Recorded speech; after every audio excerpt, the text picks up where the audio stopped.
الإسلام ديني ومحمدا رسول الله.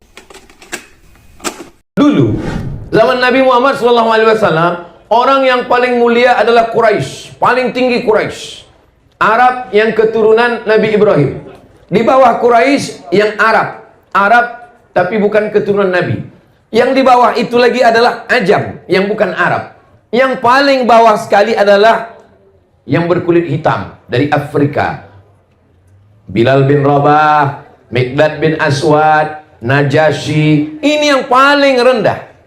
Maka ketika Nabi Muhammad SAW datang, maka yang paling tinggi jatuh ke paling bawah, yang paling bawah naik ke paling atas. Siapa yang paling tinggi? Abu Lahab. Sebab Abu Lahab adalah anak Abdul Muttalib, Abdul Muttalib anak Hasim, Hasim anak Abdi Manaf, Abdi Manaf anak Qusay, Qusay keturunan Adnan, Adnan anak cucu Ismail, Ismail anak Ibrahim alaihissalam. Jadi Abu Lahab itu darahnya adalah darah Nabi Ibrahim, darah Nabi Ismail turun kepada Abu Lahab. Abu Lahab yang di atas turun ke bawah. Tabbat yada Abi Lahabin wa tab, ma aghna anhu maluhu wa ma kasab, sayasla naran dzata lahab wa imra'atuhu hammalatal hatab fi jidha hablum mim masad. Yang paling tinggi Quraisy menjadi jatuh ke bawah. Siapa yang paling rendah? Bilal. Bilal paling rendah sebab dia Afrika. Kampung Bilal itu namanya Nubia.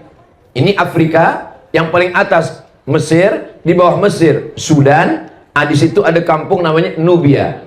Berbatasan, bersempadan antara Mesir dengan Sudan itu ada kampung namanya Nubia, Afrika Utara. Orang Nubia ini warna kulitnya dua saja, hitam dan hitam sekali. Tak ada warna lain. Bilal bin Rabah yang paling bawah, paling rendah, miskin, hitam, budak, hamba sahaya, tak ada apa-apa. Tapi Bilal diangkat Allah menjadi paling atas.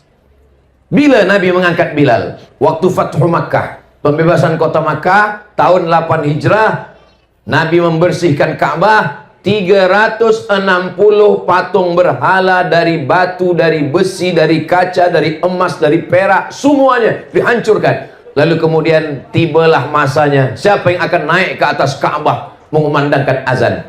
Nabi tidak memanggil Abu Bakar, Nabi tidak memanggil Umar, Nabi tidak memanggil Utsman, Nabi tidak memanggil Miqdad, Nabi memanggil Bilal bin Rabah. Wahai Bilal, naik ke atas. Bilal yang selama ini paling rendah, hitam, susah, miskin, budak, hamba saya. Bilal naik ke atas, dia yang mengumandangkan azan. Allahu Akbar, Allahu Akbar. Apa kata orang kafir musyrik jahiliyah di Makkah waktu itu? Alhamdulillah ayah saya dah mati sehingga tidak menengok burung gagak hitam ini naik ke atas Ka'bah. Jadi Islam bukan hanya setakat sembahyang, bukan hanya setakat puasa sunat, bukan hanya setakat berzikir baca Quran, bukan hanya setakat jaga malam tahajud, tapi juga bagaimana kita merendahkan hati kita, yang kita merasa lebih tinggi menjadi jatuh ke bawah, yang di bawah boleh naik ke atas. Inilah yang membuat Abu Jahal, Abu Lahab dan Abu-Abu yang lain tak sanggup.